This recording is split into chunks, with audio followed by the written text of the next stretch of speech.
السلام علیکم ورحمۃ اللہ وبرکاتہ۔ محترم دوستوں،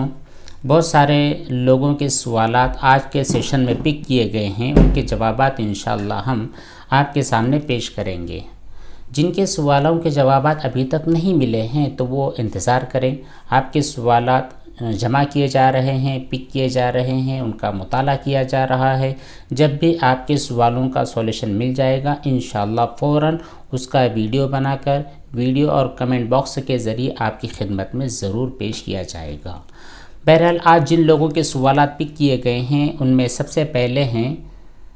محمد ہاشم انصاری صاحب۔ کافی لمبا اور بڑا سوال انہوں نے کیا ہے، ان کا سوال پڑھ کر سنا دیتے ہیں، آپ سنیں۔ کہتے ہیں السلام علیکم، میرا نام صبا ہے۔ اچھا، میرا نام صبا ہے۔ میرے گھر میں بورنگ ہے جس کو چلایا جاتا ہے، ہاتھ کے ذریعے اس کا پانی نکالا جاتا ہے۔ ان کا سوال کہتی ہے کہ اگر ایک آدمی ہے جو ہاتھ کو چلاتے ہوئے اس بورنگ کا پانی نکال رہا ہے اور دوسرا آدمی ہے جس کے پاس ایک بالٹی ہے، اس بالٹی میں کپڑے رکھے ہوئے ہیں اور ان کپڑوں کو دھویا جا رہا ہے جاری پانی کے طور پر، کہ آدمی لگاتار وہ بورنگ چلا رہا ہے، پانی گر رہا ہے اور وہ پانی ہماری بالٹی میں آ رہا ہے، پھر اس بالٹی میں جو پانی بھر کر گزر رہا ہے، نکل رہا ہے اور ہمارا کپڑا جو اندر ہی اندر دھلا جا رہا ہے، تو یہ جاری پانی میں دھونے کے حکم میں ہے یا نہیں؟ ٹھیک ہے، دیکھیے آپ اس سسٹم سے جو کپڑا دھو رہے ہیں اس کے لیے ضروری یہ ہونا چاہیے کہ پانی لگاتار گرتا جائے۔ ایسا نہیں ہے کہ آپ 10 منٹ تک اس پانی کو نکالتے رہیں اور پھر اس کے بعد بند کر دیں، پھر اس کے بعد 2-4 منٹ کے بعد آپ پانی واپس نکالنا شروع کریں، پھر پانی آئے گرتا رہے، ایسا نہیں۔ پانی لگاتار گرنا چاہیے، جس طرح آٹومیٹک نل سے پانی گرتا ہے۔ اگر یہ کنڈیشن ہے تو سمجھ لیں کہ وہ بھی جاری پانی کے حکم میں ہے۔ لیکن یہاں پر بھی شرط ہے، شرط یہ ہے کہ آپ کا جو بھی کپڑا اس بالٹی یا ٹب میں ڈالا گیا ہے صاف کرنے کے لیے، اس کے اوپر اس کثرت سے اور ایسا پانی آ رہا ہو اور ایسا پانی گزر رہا ہو کہ اس کی وجہ سے جو بھی نجاست آپ کے کپڑے میں ہے وہ صاف ہو گئی ہو، اس بات کا یقین کر لینا ضروری ہے۔ اگر یہ 2 چیزیں پائی گئی تو پھر یہ پانی جاری پانی کے حکم میں ہے۔ صبا کہتی ہیں کہ میرا دوسرا سوال یہ ہے کہ پاک کپڑا اور ناپاک کپڑا جو دھوتے ہیں اس کا پانی باڑی میں چلا جاتا ہے۔ باڑی ان کے نزدیک کہا جاتا ہے جہاں پر کپڑے اور برتن دھونے کا ویسٹیج پانی چلا جائے اور وہاں پر سبزیاں اگائی جاتی ہے اور پھل فروٹ کے چھوٹے موٹے درخت ہوتے ہیں۔ تو یہ کہتی ہیں کہ جہاں پر کپڑا دھونے کا جو پانی چلا جاتا ہے پھر وہاں پر کچھ تری بھی ہوتی ہے، ہم اس باڑی میں جاتے ہیں اور وہ مٹی ہمارے پیروں پر لگتی ہے، تو اب کیا حکم ہے؟ کیا ہمارے پیر ناپاک سمجھے جائیں گے یا پھر پاک ہوں گے؟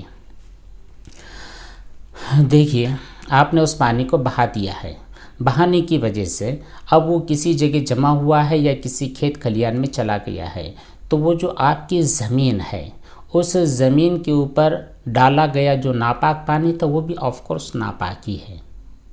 اب جب وہ سوکھ گیا ہے تو سوکھنے کے بعد جب وہ آپ وہاں پر چلو گے پھرو گے، پھر آپ کے پیروں کے اوپر جو مٹی لگے گی یہ مٹی ناپاک نہیں ہوگی۔ لیکن اگر گیلا ہی ہے، ٹھیک ہے، آپ گئے ہیں باڑی میں اور ابھی جسٹ وہاں پر پانی ڈالا گیا تھا، پھر آپ وہاں گئے ہیں اور وہی تری آپ کے پیر میں آئی ہے، تو ایسی کنڈیشن میں آپ جب گھر میں آئیں تو اپنے پیروں کو دھو لیں، ایک تو صفائی کے پرپس سے بھی، اور دوسرا اگر خدا نخواستہ ناپاکی اور نجاست ہو تو وہ نجاست بھی ہمارے پیروں سے ختم ہو جائے۔ ان دونوں پرپس سے اگر آپ اپنے دونوں پیروں کو دھو لیتے ہیں تو یہ بڑی بڑھیا بات ہے۔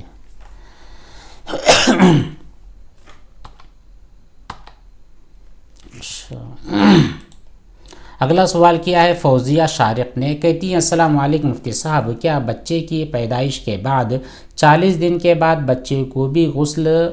کرایا جاتا ہے؟ 40 دن کا انتظار آپ کیوں کرو گے؟ ٹھیک ہے، آپ کو تو پتہ ہے کہ بچے کے پیدائش کے بعد اس کے دائیں کان میں اذان دی جاتی ہے اور بائیں کان میں تکبیر کہی جاتی ہے، اور فقہاء کرام نے لکھا ہے کہ یہ عمل بھی اس وقت ہونا چاہیے جب آپ بچے کو غسل دے چکے ہو۔ بچہ پیدا ہونے کے بعد بھی بچے کو غسل دیا جا سکتا ہے، لیکن آج کل کے جو حالات ہیں آپ دیکھ رہے ہیں کہ بچے بڑے نازک ہوتے ہیں اور ان کے اندر وہ جو برداشت کی کیپیسٹی جو پہلے تھی وہ نہیں ہوتی ہے، تو عام طور پر طبی لحاظ سے، سائنسی اعتبار سے اگر بچے کو آپ کو سمجھ میں آتا ہے بچے کو پیدا ہونے کے 2-3 گھنٹے کے بعد اگر غسل دیا جائے یا 1-2 دن کے اندر غسل دیا جائے تو پھر غسل اگر نہیں دیتے تب بھی چل جائے گا، لیکن تکبیر اور اذان کہنے کے پہلے مستحب یہی ہے کہ اس کے بدن کے اوپر، اس کی باڈی پر جو ماں کے پیٹ سے بلڈ وغیرہ ہے اس کو صاف کیا جائے، کوئی گیلا کپڑا اس کے اوپر پھیر دیا جائے، اس کے اوپر جو نجاست ہے اس نجاست کو ختم کر دیا جائے، اس کے بعد میں اس کے اوپر اذان اور اقامت کہی جائے۔ تو آپ نے جو 40 دن کا وقفہ بیان کیا ہے یہ سمجھ میں آنے والی بات نہیں ہے، 40 دن سے پہلے ہی آپ بچے کو ضرور نہلا دیں۔ ہاں یہ دیکھ لیں کہ ڈاکٹری اعتبار سے اس کو نہلانے میں، غسل دینے میں کچھ حرج، کچھ تکلیف ہے یا نہیں۔ اگلا سوال ہے سید ریحان کا، کہتے ہیں السلام علیکم، کیا یا علی المدد کہنے سے انسان کافر ہو جاتا ہے؟ انسان کافر ہوتا ہے یا کافر نہیں ہوتا ہے، یا کن الفاظ اور کن چیزوں کی وجہ سے کافر ہو جاتا ہے، یہ بڑا مسئلہ ہے۔ لیکن آپ نے جو یا علی المدد کہا ہے اس کے بارے میں سمجھنے والی کل 2-3 باتیں ہیں۔ پہلی چیز تو یہ ہے کہ اللہ کے علاوہ کسی سے بھی مدد اگر مانگتے ہو تو اس کی بہت ساری الگ الگ کنڈیشن ہوتی ہے۔ پہلی کنڈیشن یہ ہے کہ اس کے بارے میں یہ عقیدہ رکھنا کہ اس میں ذاتی طور پر اس کی اپنے ذات کے اعتبار سے قدرت اور طاقت ہے، جس کی وجہ سے وہ آپ کی ہیلپ کرتا ہے، جس کی وجہ سے وہ آپ کی مدد کرتا ہے۔ اس طرح کا اگر آپ کے دل میں کوئی عقیدہ ہے تو ظاہر سی بات ہے یہ شرک اور کفر ہے۔ اسی طرح خدا کے علاوہ کسی کے متعلق یہ عقیدہ رکھا جائے کہ اس کو خدا نے تمام تر اختیارات دے رکھے ہیں، اب وہ چاہے جس کے ساتھ اچھا کرے یا برا کرے اس کے اپنے کنٹرول میں ہے، اس لیے ہم اس سے مدد مانگتے ہیں، تو پھر یہ بھی ناجائز ہے، شرک ہے اور حرام ہے۔ کیونکہ جو تصرف کرنے والی ذات ہے، کسی کو فائدہ یا نقصان پہنچانے والی ذات ہے، وہ صرف اور صرف خدا تعالیٰ کی ہے۔ دوسری چیز یہ ہے کہ اگر آپ کسی اور سے مدد مانگتے ہیں، اللہ تعالیٰ کے علاوہ کسی اور سے مدد مانگتے ہیں، چاہے وہ نبی ہو، ولی ہو، حضرت علی ہو، اور بھی جن سے لوگ مدد مانگتے ہیں، یا پھر اپنے بھائی ہے، والدین ہیں، ماں باپ ہے، بڑے چھوٹے بھائی بہنیں ہیں، تو ان تمام لوگوں سے جو ظاہری اعتبار پر مدد جو مانگی جاتی ہے، جو عادتاً انسان کے بس میں ہوتا ہے، مثال کے طور پر آپ کسی سے مدد مانگ رہے ہیں کہ بھائی مجھ کو وہاں پر رکھا ہوا ٹاول دے دو، آپ کے پاس 60 روپیہ ہے مجھ کو دے دو، 1000 روپے کی مجھ کو ضرورت ہے دے دیجئے، اس طرح کی جو آپ ریگولر مدد مانگتے ہو ایک دوسرے سے، تو یہ دینا بھی جائز ہے، اس طرح مدد مانگنی بھی جائز ہے۔ تیسری چیز یہ کہ آپ یا پھر کوئی بندہ یا علی المدد کہتا کیوں ہے؟ ٹھیک ہے، یا علی المدد کہتا اس لیے ہے کہ حضرت علی رضی اللہ تعالیٰ عنہ ابھی ہمارے سامنے تو ہے نہیں کہ ہم ان سے مدد مانگیں گے اور آپ ہماری مدد کر دیں گے، ایسی کوئی بات نہیں ہے۔ لیکن اگر کوئی آدمی اس طرح کا عقیدہ رکھے کہ جو مدد اللہ تعالیٰ ہماری کرتا ہے ویسے ہی مدد حضرت علی رضی اللہ تعالیٰ عنہ کو یا علی المدد کہہ کر پکارنے کی وجہ سے مدد حاصل ہو جائے گی، اس طرح کا اگر عقیدہ ہے تو واقعتاً یہ شرک والا عقیدہ ہے۔ اس طرح کہنے کی وجہ سے آدمی مشرک ہو جاتا ہے، اس کے لیے ضروری ہوتا ہے کہ وہ فوراً توبہ استغفار کرے، تجدید ایمان اور تجدید نکاح کر لے۔ اور اگر دوسری بات یہ کہیں کہ ہمارا یا علی المدد کہنا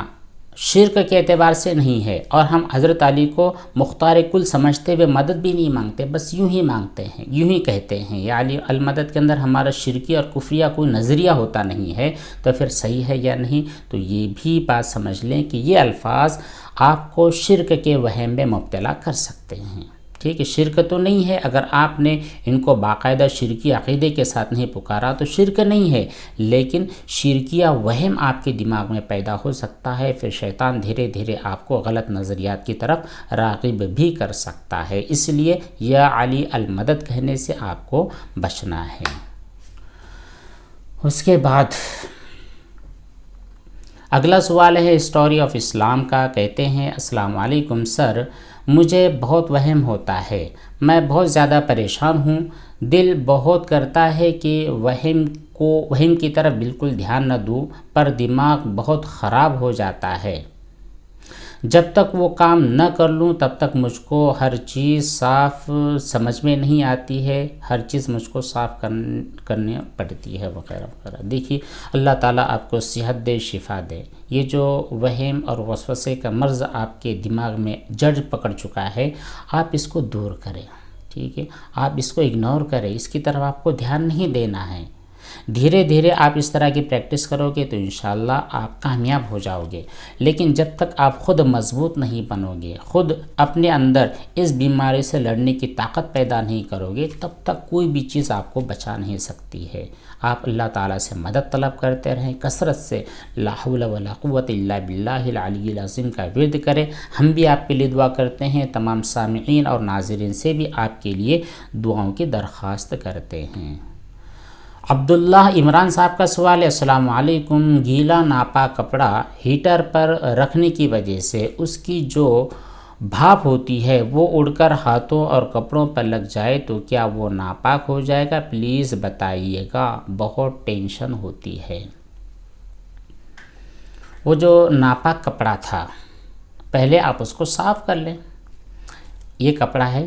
اس کو پہلے آپ نے صاف کیا، صاف کرنے کے بعد یعنی جو 3 مرتبہ دھونے کی پروسیس ہے وہ آپ نے کی، اچھی طرح نچوڑ دیا، پھر نچوڑنے کے بعد آپ اس کو ہیٹر پر رکھ دیں، کوئی مسئلہ نہیں، پھر اس کے اندر کی پھوہار نکلے یا پھر اس کی بھاپ نکلے، کوئی ٹینشن والی بات نہیں ہے۔ لیکن اگر آپ نے باقاعدہ اس نجاست کا کپڑا پوری نجاست کے ساتھ اس کو آپ نے کلین نہیں کیا، بس ویسے ہیٹر کے اوپر رکھ دیا، تو ظاہر سی بات ہے اس کے جو اثرات آئیں گے، اس کی جو بو ہوگی، یہ سب آپ کی چیزوں پر منتقل ہو جائے گی۔ اگر آپ کا سوال یہ ہے کہ اگر وہ کپڑا پاک کر کے، صاف کر کے، دھل کر کے ہم نے ہیٹر پر سکھایا تھا، پھر اس کی ہیٹ ہمارے چہرے وغیرہ پر آئی ہے تو وہ ناپاک نہیں ہے، اور اگر باقاعدہ نجاست کو ہی آپ نے ہیٹر پر رکھ دیا ہے تو ایسی کنڈیشن میں اگر نجاست آ جاتی ہے کیسی صورت میں تو پھر ناپاکی کا حکم ہوگا۔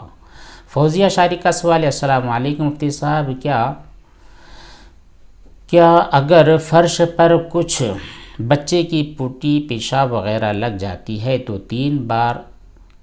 بار دھونا ضروری ہے یا ایک مرتبہ میں بھی پاک ہو جائے گا؟ ایک مرتبہ میں اگر نجاست نکل جائے گی تب بھی پاک ہو جائے گی، کیونکہ آپ کو پتہ ہونا چاہیے کہ جو ظاہری نجاست ہوتی ہے اس نجاست کا ختم کرنا ضروری ہے، اس کے لیے تعداد مقرر نہیں ہے۔ سید ریحان صاحب کا دوسرا سوال ہے کہ ناپاک رسی پر پاک گیلا کپڑا ڈال لینا کیسا ہے؟ اگر پاک کپڑا اتنا گیلا تھا کہ اس کی وجہ سے آپ کی جو ناپاک رسی تھی وہ بھی تر ہو گئی اور اس کی ناپاکی آپ کے گیلے کپڑے میں آ گئی تو پھر گیلا کپڑا ناپاک ہوگا، ورنہ نہیں۔ ذاکر سلمانی صاحب کے 2 سوالات ہیں، کہتے ہیں کہ ایک سوال، میرے پاس آٹومیٹک واشنگ مشین ہے تو کیا اس آٹومیٹک مشین میں کپڑے پاک ہو جاتے ہیں یا نہیں؟ کیونکہ مجھے ہمیشہ اپنے کپڑوں کے ناپاک ہونے کا وہم اور وسوسہ پیدا ہوتا ہے، میں بعد میں اس کو نکال کر دھو بھی دیتی ہوں لیکن کل 3 مرتبہ دھونا ہو جاتا ہے۔ آپ کے کپڑے بالکل پاک ہو جائیں گے، ٹینشن لینے کی کوئی ضرورت نہیں ہے۔ حلال حمد و نعت کا سوال ہے، یہ تو آپ نے جماعت میں بنا بتلایا ہے۔ اچھا، ایک سوال انہوں نے کیا تھا نماز کے بنا کا طریقہ، مطلب نماز کے اندر اگر آپ کا وضو فاسد ہو جاتا ہے تو بنا کیسے کریں؟ تو دیکھیے حلال حمد و نعت جی، جو طریقہ ہم نے جماعت سے نماز ادا کرنے کے وقت بنا کا بتلایا ہے وہی سیم طریقہ اس وقت بھی ہے جب آپ تنہا نماز ادا کر رہے ہیں تو فوراً آ جائے، اور جہاں سے آپ کی نماز چھٹی ہے، چاہے تشہد ہو، جو بھی چیز ہو، وہاں پر آپ ڈائریکٹ شریک ہو جائے۔ اتحیات میں بیٹھ کے جو ہے تحیات پڑھنا چالو تھا، ہاں جہاں پر بھی آپ کا چالو تھا، جو بھی چیز آپ کی چالو تھی وہاں پر چلے جائے۔ اب اتحیات میں بیٹھے تو فوراً اتحیات میں آ جائے، اور جہاں سے آپ کا اتحیات چھوٹا ہے وہاں سے آگے پڑھتے چلے جائے۔ اسی طرح تمام رکنوں کو آپ سمجھ سکتے ہیں۔ بس یہی چند سوالات تھے، ان کے علاوہ اور بھی جو سوالات ہوں گے انشاءاللہ ان کے بھی ویڈیوز بنا کر جوابات کی صورت میں جلد ہی پیش کیے جائیں گے۔ اللہ تبارک و تعالی ہم کو عمل کی توفیق بخشے۔ السلام علیکم ورحمۃ اللہ وبرکاتہ۔